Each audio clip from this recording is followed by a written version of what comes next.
All right, and we're on. Hey everyone, this is Dara Albright. I'm reporting from FinTech Revolution TV. This is my latest in a video podcast series that I'm really excited about because, first of all, it's the only time I get to wear my new fancy, expensive glasses. They are special computer glasses, and I can't see, actually, I can't even see more than 12 inches in front of me. So they're only for the computer. I can't even walk with them on, but I love them. And it's the only time I get to wear them. So I basically created this series just so that I could wear my glasses and get my money's worth. But that, and of course, to feature really prominent fintech visionaries in the space who are utterly transforming our financial markets. So I'm really excited to be here today with Brian Daly, my good friend, CEO of GroundFloor. You are one of my favorite fintech all-stars. We go way back, almost 5 years, and maybe even a little more now. Yeah. And one of our earliest shareholders introduced us. That's right. Actually, two of them actually. Is that right? I mean, it's way back, and I just remember just covering you guys just from the humble beginnings, and it's just amazing to see where you are now and how far you've come. I'll do a little background and then we'll focus a little bit on some of the new exciting stuff. But a little background, Brian and his partner, Nick, launched the Atlanta-based GroundFloor in 2013. They brought the company to my home state, Georgia, Atlanta here, specifically to take advantage of the Georgia intrastate crowdfunding exemption, IGE as it's called. And the objective was to bring yield to small retail investors all across Georgia. Brian and Nick are true reg tech visionaries who are constantly looking for more innovative ways to employ securities legislation so that they could bring yield to the retail investor. And while most P2P platforms were essentially selling out to institutions, GroundFloor never lost sight of its original mission, and that is to bring yield to the micro investors. So following the success with IGE, GroundFloor was then the very first micro-lending platform to receive an SEC qualification for the creation of a new retail fixed income product called an LRO, limited recourse obligation. And correct me if I'm wrong, Brian, but I think you're also the first out of, I think, any debt platform, not just in real estate, anywhere, to receive that qualification from the SEC to use Reg A+. Is that correct? That's correct. Yeah. Yeah. Actually, because lending on Prosper are qualified or are registered under different rules, it's structurally similar. They use a different rule set from what we do with the registered offering. But yeah, right.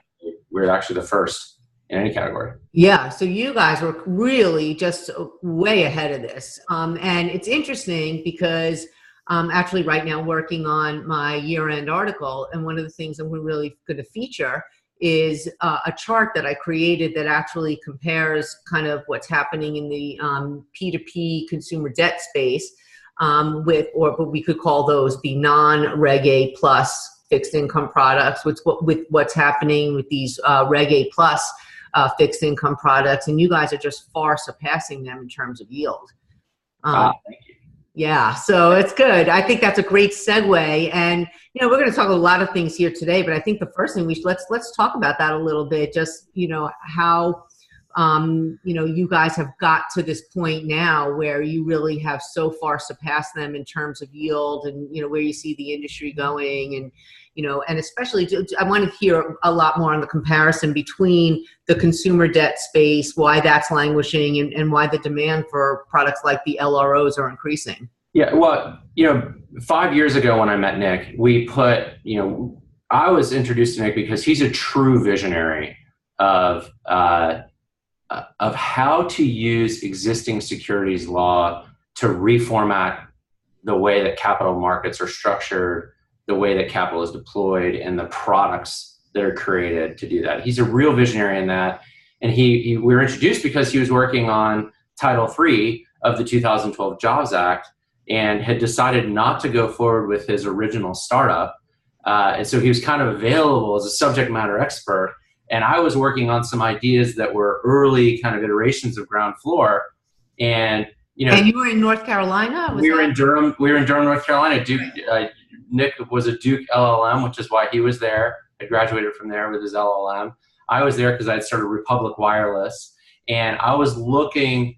Look, there's a big trend in the world toward decentralization, right? Whether we think we have the power and just think we have the power, or actually, we really do. It doesn't matter because we believe we do and we act as though we do. Right. I wanted to start another company in another industry that mobilizes people to take advantage of that.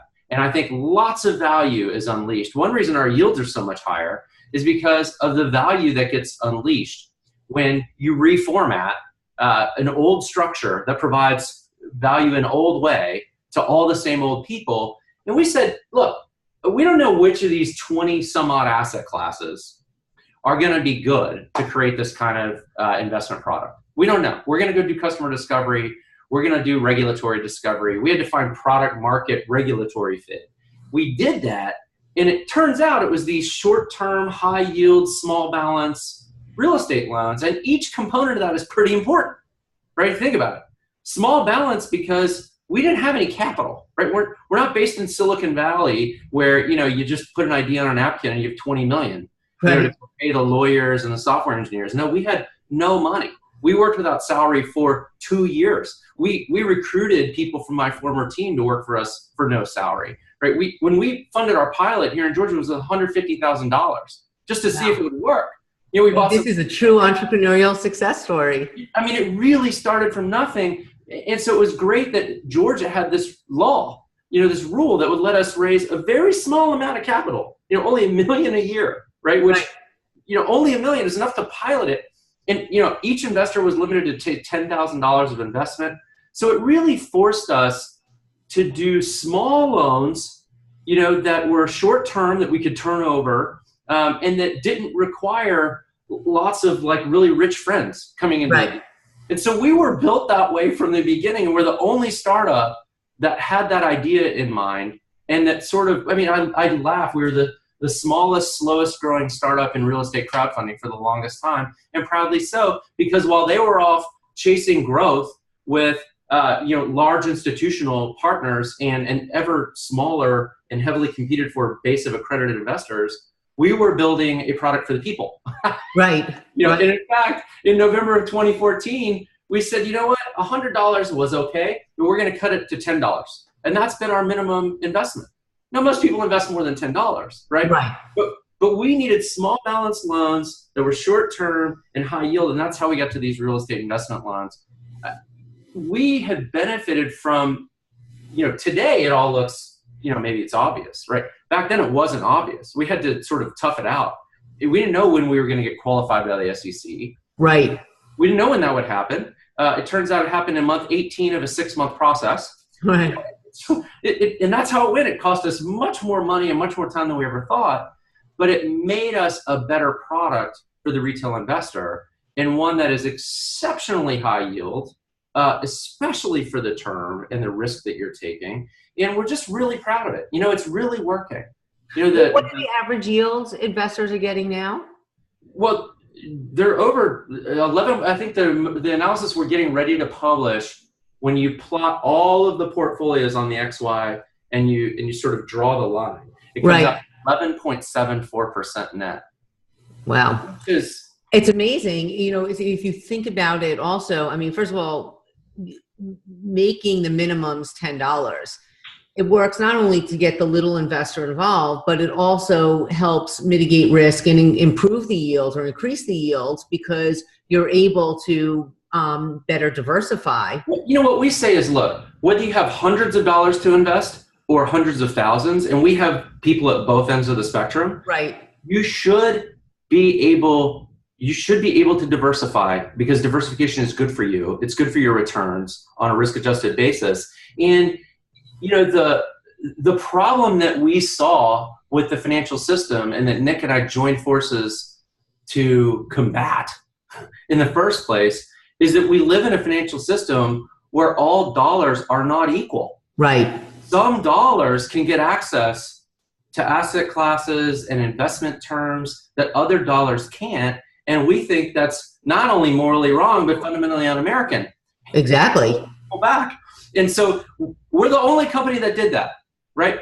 Nobody else did it. Everybody else, some companies created funds, and funds are fine, but we think you have a brain and you ought to be allowed to use it. Right, right. You know, how do we live in a system where you're not allowed to use it, where you have to turn your money over to a fund manager? And you might do that with part of your money. But imagine, Dara, if I told you you could invest in the stock market, but only if you turned it over to a mutual fund.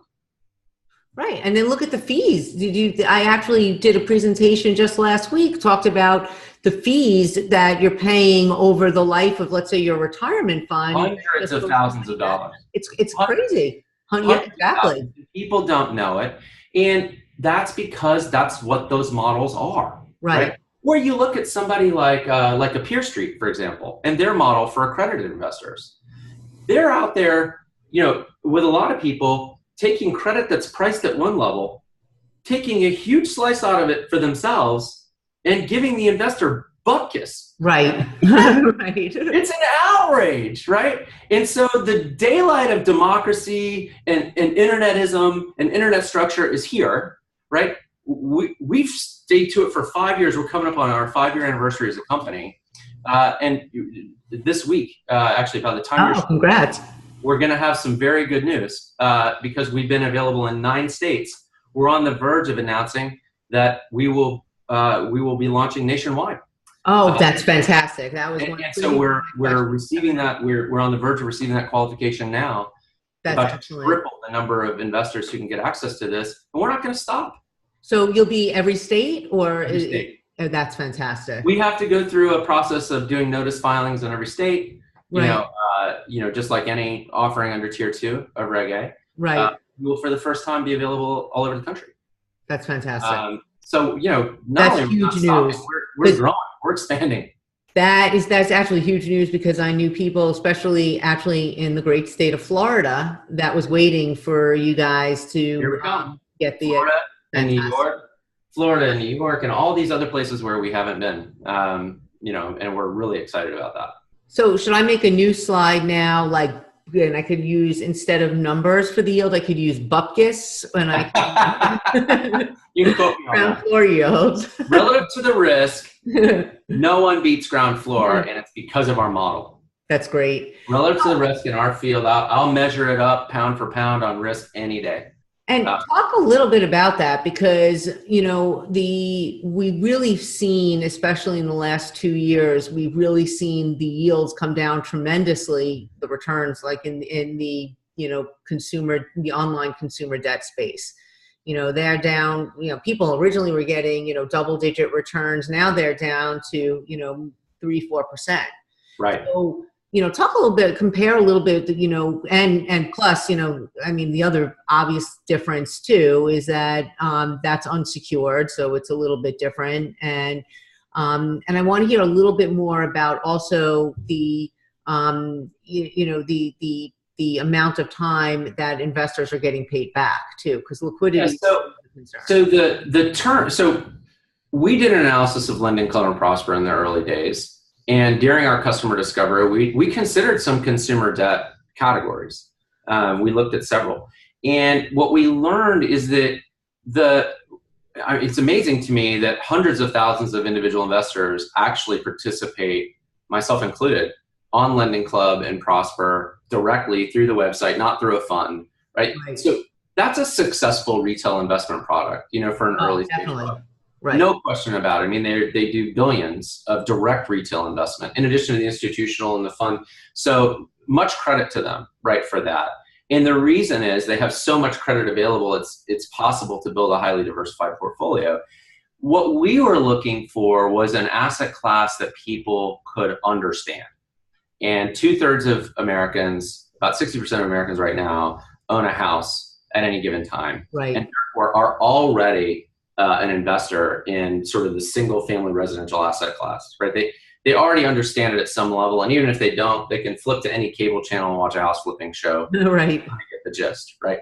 And that's who we lend to. We don't lend to consumers who own homes. We lend to real estate entrepreneurs who are in the business of, you know, buying property, fixing it up, maybe renting it out, and maybe selling it at the end. And so it's different in so many respects, you know, that our borrower, is by his nature a repeat borrower. He does 5 to 10 house flips, maybe 20 house flips a year, and he's constantly borrowing for these house flips. One of the exciting things about our category that I think is very different from Lending Club and Prosper is we can really accommodate a broad range of borrowers because we can look at the collateral and not just their credit. Right. And once we get one, we can handle a lot of collateral with a lot of different deal structures, right? And we can price accordingly. So we can move our leverage up and down. We can, and require more cash or less cash for any one deal, and we can provide more yield. We have many more options for pricing that credit other than just looking at your credit score and the propensity that you're going to pay us back. So what's the difference in terms of defaults, like the number of defaults that you would have on your type of platform as opposed to, let's say, a Lending Club? And this is another place where we've, so when Lending Club and Prosper investors find out about us, they start moving money. Right.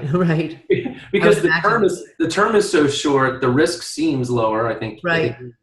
Lower in terms of loss ratio, and they get excited about the yield. So everything, it's a win-win-win-win-win, and they start transferring money. Now, the difference you asked about is sort of, all right, well, what about the losses, right? We thought a lot about this as a team, and we decided, Nick and I didn't have real estate lending experience when we started. We've built up our expertise on our executive team, on our board, amongst our advisors. And we hired a guy, Rich Polito, who had a 27-year career at Prudential, going through all kinds of boom and bust cycles in real estate in many different categories, doing special situations and underwriting and risk management. And he put it pretty well when we were interviewing. He said, look, the goal is not to have no losses. Because really the goal is to make sure that you're pricing across the entire range of credit that you're offering for sale, that the performance matches the grading and that the net return is acceptable. And in the early stages, it's very important that people understand that we know what we're doing, that we can control losses, that we can quantify them. And if you go look at our SEC filings, every month we report the performance of our portfolio to the SEC. We are the only lender in our space in real estate who can say that. Right. Everybody else can say they provide a transparent view on their website, but that's just their view. It's not filed with the SEC. Right. You can go see for yourself grades A through G. How have we performed? It's all right there. And you can see by volume and by unit. Now, I think we've returned capital on something like 216 loans.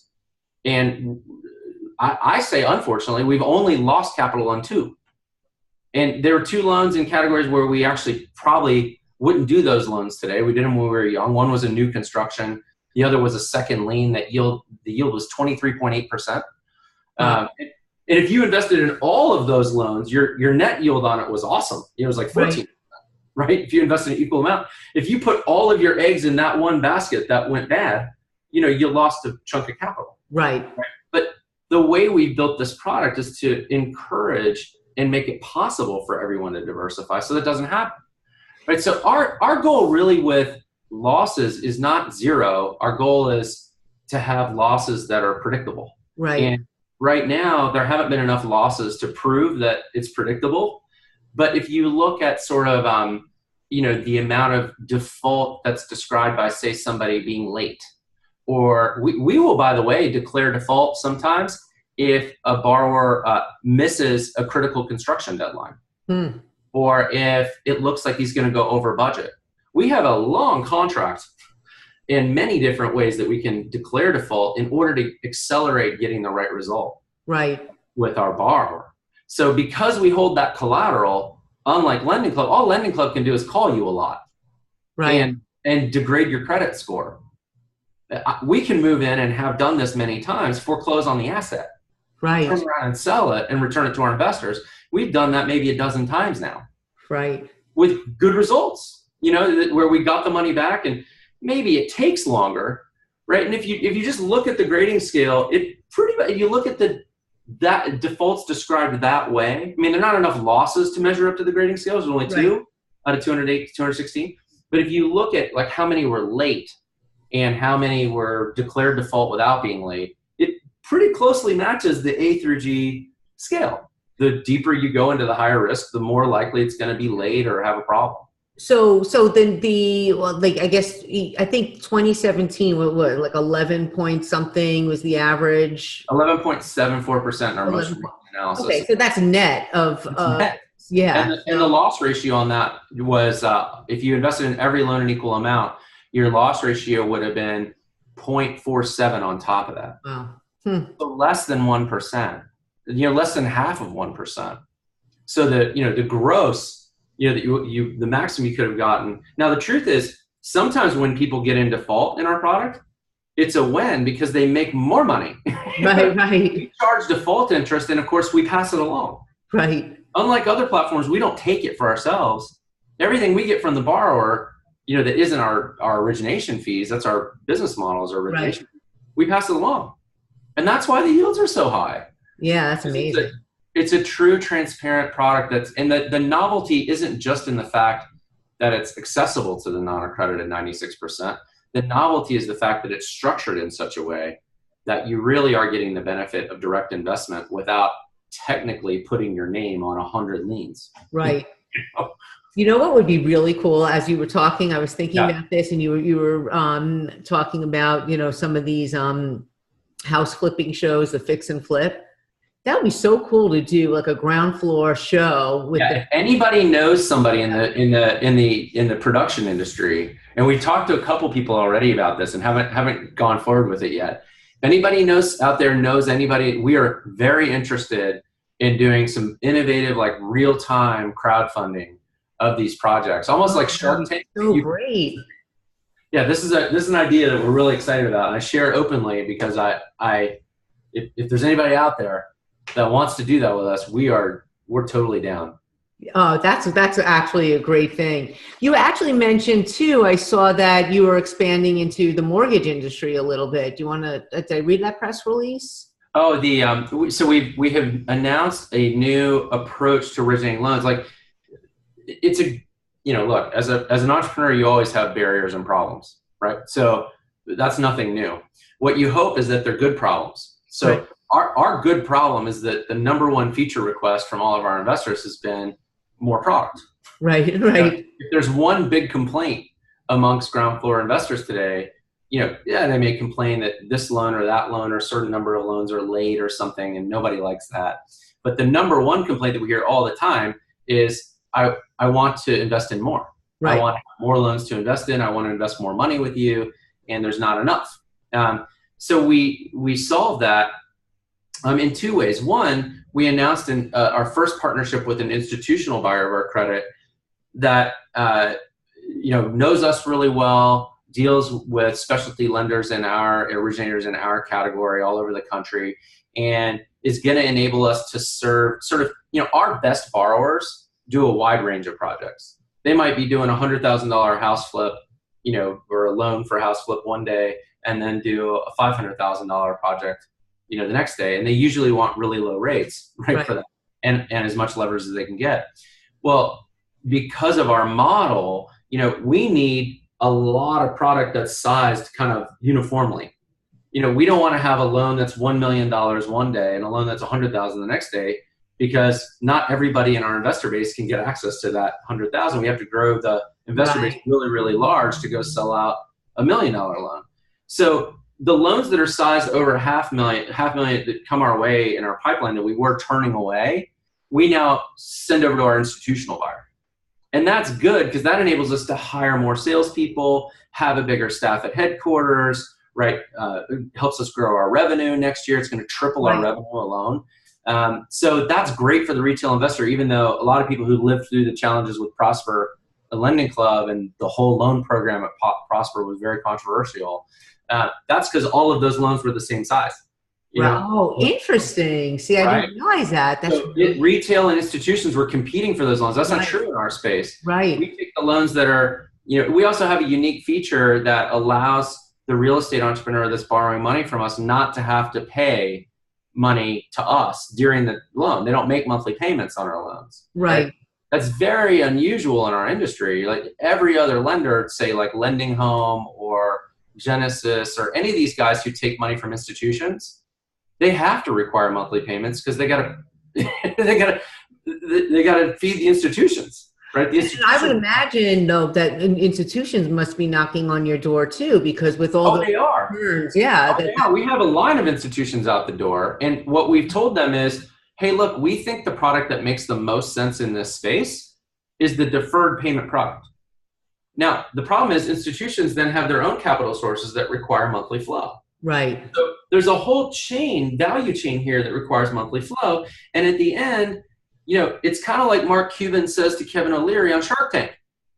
He's like, every time O'Leary says, Mr. Wonderful says, I want a royalty, Cuban looks at him, he's like, don't do a royalty. You're robbing that business of cash. Right. That's how it is for our real estate entrepreneurs too, right? We feel their cash is better spent on the collateral, right? We feel their cash is better spent, going to work on the collateral that we have a lien on. We don't want them to pay it, so we have this product that very few people actually offer. It's very, very unique. And any loan that fits that, by definition, goes to the crowd because institutional buyers don't want it. Right. They can't take it. So we have a nice, clear divide in what goes to our investor base and what goes to the institutions.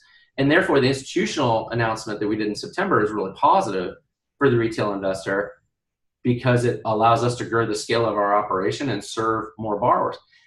With that in hand, then we had to figure out how to rapidly grow our originations without compromising quality. So in October, we announced the launch of our loan origination network, where for the first time, we're now working with third parties like mortgage brokers who work with real estate entrepreneurs to equip them to sell the GroundFloor product. Right. Oh, that's great. We get half a dozen emails a week from brokers who say, hey, I'd like to put your loans into my database of options. And we've said, no, we don't deal with brokers. No, we only lend direct. Sorry. We've now changed that because we've matured enough as an organization. Look, by the way, these institutions, when they came to kick the tires, a lot of people in our industry know AlphaFlow.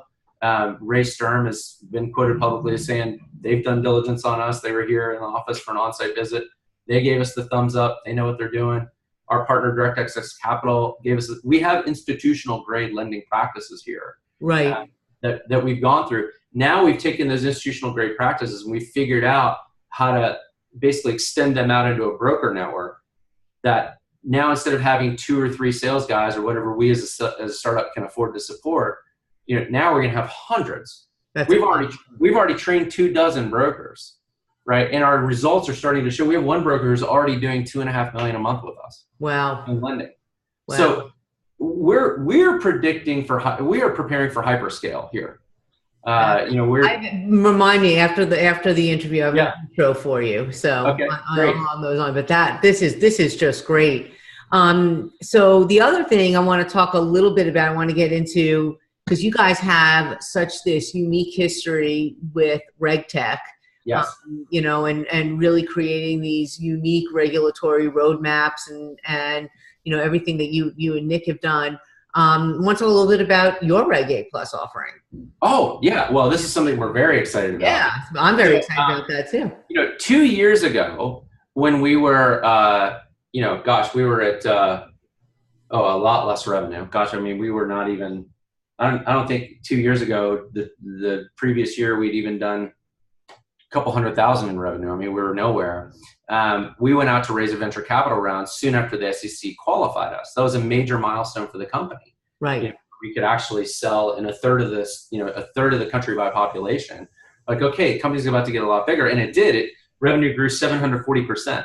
Last year, right? Wow. Because we raised venture capital. Now we're doing close to $2 million, actually over $2 million on a run rate basis per year. And that's because we raised VC money. We used it in order to build up the scale of the enterprise. And that's what venture capital money is for. Right. So now that we're getting ready to launch nationwide, we want to go to the next level. Of course, our first instinct as any startup was maybe we should go raise more venture capital. And then we had a serious sit down as a management team, and we realized that we had built a business that had a large base of investors behind it, thousands of investors already investing in our loans. we were listening to in customer support, we were getting requests to, hey, how can I buy a part of the company? Right. And then we just looked at our own mission and we said, wait a minute, if we're really going to walk the talk and really, fulfill our mission, Kool-Aid. should we not? Right. Well, those people died after they drank the Kool-Aid, so I got to be careful with that. Oh, okay. We can't have that. So if we're really going to live up to our mission, which we're so passionate about, and which we've gone this very unique, very hard way. And by the way, VCs that I did talk to said, wow, if you guys pull that off, that is an amazing achievement, because we think it's really hard to build a retail base of capital. Mm. We think it's expensive, time consuming. We don't think it's efficient. And my response to that, as I reflected on it last summer, having had a bunch of those conversations, was, you know what?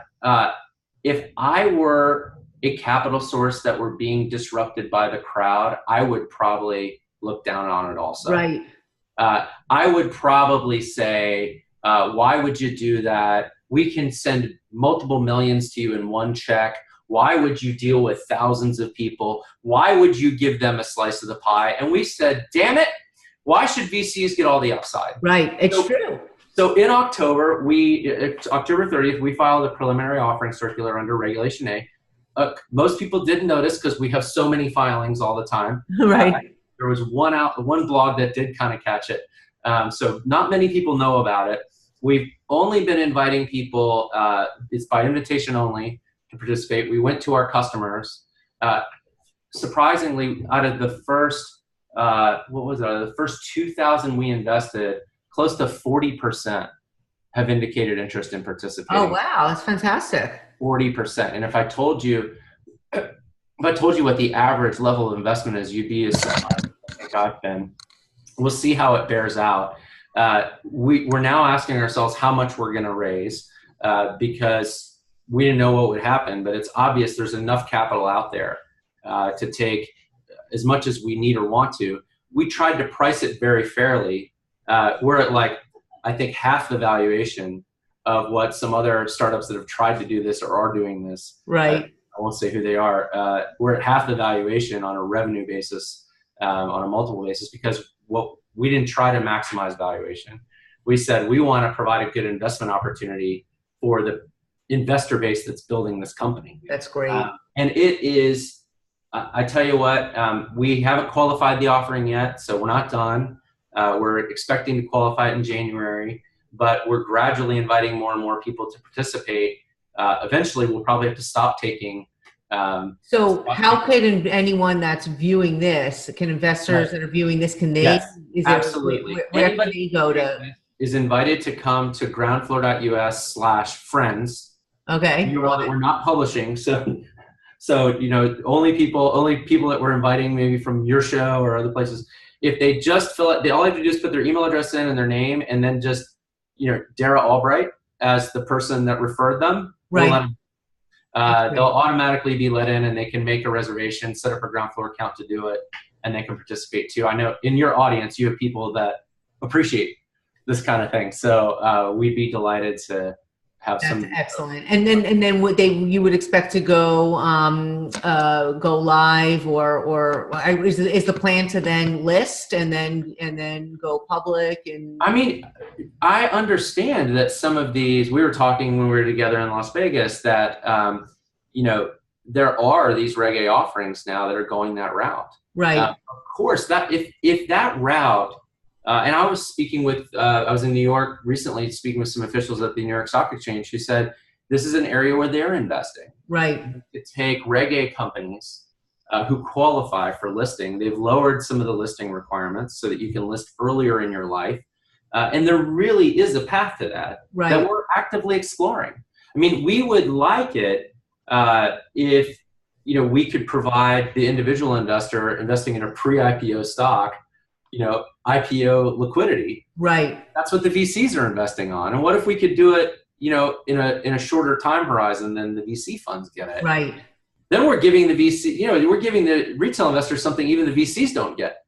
Which would be amazing, right? It really is. And you don't have to go public right away. I mean, what I figured is that I think this is a place where the individual investor is actually smarter than the venture capital investor. Not all of them. There's some great VCs that I've talked to. I have friends who are VCs, but I think in terms of seeing this opportunity, knowing why it's important, and putting wood behind the arrow, it's up to the crowd. And the crowd's doing it. Our crowd's doing it. It's unbelievable the response we're getting. That's amazing. So yeah, really, really positive upside surprise on that one. We didn't know what we would get, but it's been awesome. Really so awesome. Anyone now watching, but only if you know me, if you're a friend, right? a friend of Dara, you have an opportunity to get in on the equity side, but anyone, across the country now could get in on the debt side. And to be honest, we will, full disclosure, we have many more investors than we can supply product to. Right. So we be very tightly controlling, sort of the process of bringing in. Of course, people who are shareholders will get preferential access. I mean, if you own a part of the company, you're going to get a chance to invest in the loans before other people do as well. But we expect to have kind of a wait list for investing in the loans for a while we build up this broker network and really get the originations flowing. Right. So just to set expectations, like the fastest path is to come participate in the equity offering, quite frankly, to kind of get to buy the loans. But you're on your way. I mean, it's amazing. This is great. And it's amazing to just see I mean, I remember we sat down, I think we went to Seasons 52. That's you're good memory. I was going to say Houston's, but it was Seasons 52. Those are the spots in Atlanta. Right. And I remember seeing right in Buckhead, I guess it was across from your old office. And, not far away. Yep. And I remember like it was yesterday. It's amazing how far a long time ago, but I guess it was probably only 3-4 years ago, but a lot's happened since then. Yeah, no, this is amazing. Well, Brian, we're going to wrap it up here. This is so exciting, and really congratulations on all the success. I mean, we are really fortunate to have you as a friend of the company. Thank you for that. Thank you for everything you do. You've been doing this for 2 decades now or more. Is that right? On Wall Street for, since, no, I'm only 26, so I'm really. Oh, right. So yeah, for 6 years, it's amazing what you've done. But credit to you for helping to foster this and all the work that you've done in the industry. We really appreciate it as entrepreneurs because you help legitimize what we do and explain it. It's very complex stuff. And I love seeing what you're up to too. So thanks a lot. Thanks, Brian. This is great. Thanks so much. You bet. Awesome. See you soon. Bye. Bye.